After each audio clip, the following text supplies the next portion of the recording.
Good morning बच्चों। आज हम सर्वेश्वर दयाल सक्सेना जी की कविता मेघ आए पढ़ेंगे। पहले हम सर्वेश्वर दयाल सक्सेना जी से परिचित हो लेते हैं।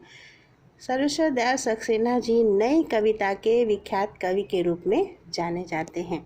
इनका जन्म उत्तर प्रदेश के बस्ती जिले में 15 सितंबर 1927 को हुआ था। 1966 में इन्होंने दिनमान साप्ताहिक पत्रिका के उप संपादक के पद पर कार्य किया। इन्होंने बच्चों की प्रसिद्ध मासिक पत्रिका पराग का संपादन किया और अत्यंत ही सफलतापूर्वक उस जिम्मेदारी का वहन भी किया। इनकी प्रमुख रचनाएं हैं काठ की घंटियां, बांस का पुल, गर्म हवाएं, एक सूनी नाव, कुआबो नदी, जंगल का दर्द, खूंटियों पर टंगे लोग। और इनके काव्य संग्रह हैं पागल कुत्तों का मसीहा, सोया हुआ जल। इनके उपन्यास हैं बकरी, नाटक तथा लड़ाई इनकी कहानियां हैं। इन्होंने बाल साहित्य बहुत अधिक मात्रा में लिखा। दिनमान पत्रिका में प्रकाशित चरखे और चर्चे ये स्तंभ निकलता था दिनमान पत्रिका में, जिसमें बहुत ही ज़्यादा लोकप्रियता प्राप्त हुई। सन 1983 में इनका आकस्मिक निधन हो गया। मेघ आए कविता में इन्होंने हमारी भारतीय ग्रामीण संस्कृति को दर्शाने का प्रयास किया है।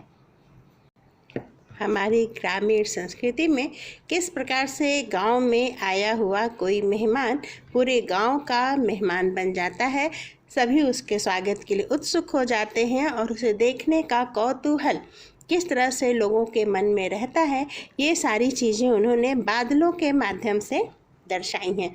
बादल जो साल में एक बार आते हैं, सावन के महीने में घनघोर बारिश के लिए आते हैं, उसको इन्होंने मेहमान के रूप में दर्शाया है। और जो उस समय का जो वातावरण बनता है, उस समय की हवाएं, उस समय के वृक्ष, नदियाँ, हवाओं से उड़ने वाली धूल, इन सबों के माध्यम से इन्होंने गांव की संस्कृति को दर्शाने का प्रयास इस कविता में किया है। चलिए इसका अध्ययन करते हैं। मेघ आए बड़े बन ठन के संवर के, आगे आगे नाचती गाती बयार चली, दरवाजे खिड़कियां खुलने लगी गली गली। पाहुन जो आए हों गांव में शहर के, मेघ आए बड़े बन ठन के संवर के। लेखक कहते हैं, कवि कहते हैं कि मेघ आए बड़े बन ठन के संवर के, यानी बादल अपने पूरे सौंदर्य के साथ बन ठन के सज संवर के आए हुए हैं, आसमान में छाए हुए हैं। बादलों का बनना ठनना या बादलों का संवरना क्या है? बादल का घना गहरा काला होना ही उनका सौंदर्य है, यानी बहुत ही घने काले बादल आसमान में छाए हुए हैं। जिस तरह से बादलों का सौंदर्य उनकी गहराई में है, उनकी काले होने में है, उनके घने होने में है, उसी तो यही यहाँ पर कवि ने कहने का प्रयास किया कि जिस तरह से कोई मेहमान आते हैं पूरे बन ठन के संवर के सज के, उसी तरह से बादल भी बन ठन के सज संवर के आए हुए हैं। बादलों के स्वागत में आगे आगे नाचती गाती बयार चली।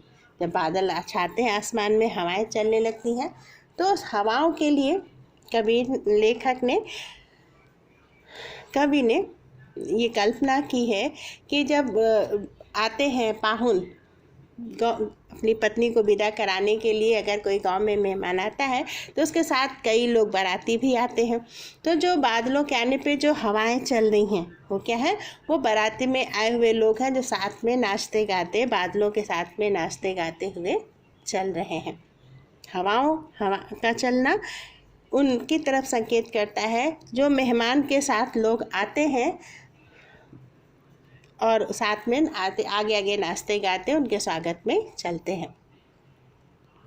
दरवाजे खिड़कियां खुलने लगी गली गली। आपने देखा होगा जब अच्छा मौसम होता है, खूब अच्छी हवाएं चलने लगती हैं, बादल आसमान में छा जाते हैं, तो हम सब क्या करते हैं, अपने घरों की खिड़कियां खोल देते हैं उस वातावरण का, उस माहौल का आनंद लेने के लिए। तो जब बादल आसमान में छाए, ठंडी हवाएं चलने लगी, तो लोगों ने क्या किया, अपने घरों के खिड़की दरवाजे खोल दिए। यानी हर गली गली में लोगों ने अपने खिड़की दरवाजे खोल दिए। पाहुन, पाहुन मतलब मेहमान, जो आए हों गांव में शहर के, गांव में शहर से जैसे कोई मेहमान आया हो और उसको देखने के लिए लोगों के मन में उत्सुकता जगी हो कि वो कौन मेहमान आया है, कैसा है वो, ये उसको देखने के लिए लोगों ने अपने घरों की खिड़कियां खोल दिए, खिड़की दरवाजे खोल दिए ताकि वो उस मेहमान को देख सकें। इस तरह से वो बादल आसमान में बन ठन के संवर के छाए हुए हैं। यानी बादल मेहमान है, उस तरह का मेहमान है जो गांव में आया है शहर से और पूरी तरह सज धर के बन ठन के अपनी पत्नी से मिलने के लिए, अपनी पत्नी को लिवा ले जाने के लिए। उसके साथ जो लोग आए हैं आगे आगे नाचते गाते चल रहे हैं, उनमें कवि ने हवा की कल्पना की है कि बादलों के आने पे चलने वाली हवाएं क्या हैं, वो पाहुन या मेहमान के साथ आए हुए वो लोग हैं जो आगे आगे नाचते गाते चल रहे हैं। क्योंकि वो बादल के साथ ही आए हैं तो वो आगे आगे नाचते गाते चल रहे हैं। लोग अपने घरों के खिड़की दरवाजे उत्सुकतावश उस मेहमान को देखने के लिए खोल रहे हैं कि कौन मेहमान आया है, किस तरह का है, किस तरह से सज संवर करके आया है। जैसे हम आसमान में बादल छाने पर अपने घरों के खिड़की दरवाजे खोलने लगते हैं, उसी चीज़ की कल्पना यहाँ पर कवि ने की है कि लोगों ने अपने घर के खिड़की दरवाजे खोल दिए हैं, किस लिए, मेहमान को देखने के लिए। इस तरह से गाँव में शहर से कोई मेहमान बन ठन के संवर के आया हुआ है। अब मेहमान के आने पर क्या हुआ, पेड़ झुक झांकने लगे गर्दन उचकाए, आंधी चली धूल भागी घाघरा उठाए, बाकी चितवन उठा नदी ठिठकी घूंघट सरकाए, मेघ आए बड़े बनठन के संवर के। अब लोग गांव में लोग जब मेहमान को देखने के लिए, मेहमान के स्वागत के लिए बाहर निकले हैं, तो जो लोग पीछे हैं वो क्या करते हैं, अपने गर्दन को ऊपर उचका के मेहमान को देखने का प्रयास करते हैं। तो हवाओं के चलने से जो पेड़ बार बार झुक रहे हैं और उठ रहे हैं, वहाँ पर कवि ने ये कल्पना की है कि पेड़ झुक झांकने लगे गर्दन उचकाए। ये हवाओं के चलने से जो पेड़ झुक रहे हैं और उठ रहे हैं, वो उस तरह से लग रहे हैं जैसे लोग जो मेहमान के स्वागत के लिए आगे बाहर निकले हैं, वो अपनी गर्दन उठा करके मेहमान को देखने का प्रयास, अतिथि को, पाहुन को देखने का प्रयास कर रहे हैं। पेड़ों का झुकना उठना वैसे प्रतीत हो रहा है जैसे जो लोग हैं जो मेहमान को अपनी गर्दन उचका के देखने का प्रयास कर रहे हैं कि वो अतिथि, वो मेहमान कैसा है। आंधी चली धूल भागी घाघरा उठाए, और बादलों के छाने पर जो हवाएं चल रही हैं, उन हवाओं के चलने से जो गोल गोल धूल उड़ रही है, तो वहाँ पर धूल उड़ रही है, वो धूल कैसी लग रही है, जैसे वो गांव की लड़कियां हैं जो अपना घाघरा, जो हवाओं के चलने से जो उनका घाघरा उड़ने लगता है और उसे पकड़कर, उसे समेटकर वो घर में अंदर भागी चली जा रही हैं। हमारी ग्रामीण संस्कृति में पहले ये परंपरा थी कि लड़कियां अनजान व्यक्तियों के सामने नहीं आती थी।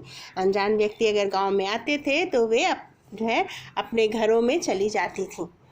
यहाँ पर भी वही कल्पना कवि ने की है कि ये जो धूल उड़ रही है गोल गोल, वो धूल क्या है, वो लड़कियां हैं जो अतिथि के आने पर अपना घाघरा समेट कर घरों में भागी चली जा रही हैं।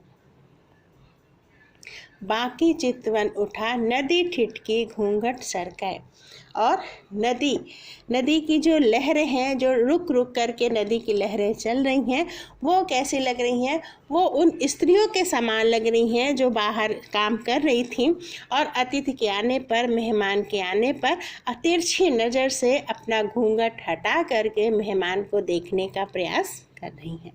जो कि स्त्रियां भी जो है पर्दा प्रथा थी, हल्के जो है थोड़ा पर्दा करती थी, ऐसे डायरेक्ट ही किसी अपरिचित व्यक्ति के सामने नहीं आ जाती थी। तो वो घूंघट की हुई हैं, गांव की स्त्रियां हैं जो घूंघट की हुई हैं, और जब वो बादल आते हैं, मेहमान आते हैं, तो अपने घूंघट को सरका करके तिरछी नज़र से वो मेहमान को देखने का प्रयास कर रही हैं। नदी में कवि ने उन स्त्रियों की कल्पना की है जो गांव की स्त्रियां हैं, जिन्होंने घूंघट निकाल रखा है और जो अतिथि के आने पर अपने घूंघट को सरका करके तिरछी नज़र से, डायरेक्ट नहीं बल्कि तिरछी नज़र से धीरे से मेहमान को देखने का प्रयास कर रही। यहाँ पर भी उनकी उस पर्दा की परंपरा की को निर्वाह वो नदी के माध्यम से कवि ने किया है। धूल के माध्यम से गांव की लड़कियों की कल्पना की है जो अपना घाघरा समेट के उस संस्कृति को भी दर्शाने का प्रयास किया जहाँ परिचित व्यक्ति के सामने लड़कियाँ नहीं जाती थीं और वो एक अनजान अतिथि के आने पर अपना घाघरा समेट कर, जो हवाओं से उड़ रहा है, वो समेट कर घर के अंदर चली जा रही हैं।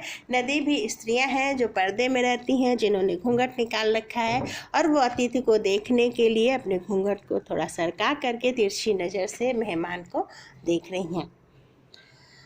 इस तरह से जब बादल बन ठन करके अपने पूरे सौंदर्य के साथ गांव में आए हैं, आसमान में छाए हैं, तो इस तरह का माहौल, इस तरह का वातावरण वहाँ गांव का बना हुआ है।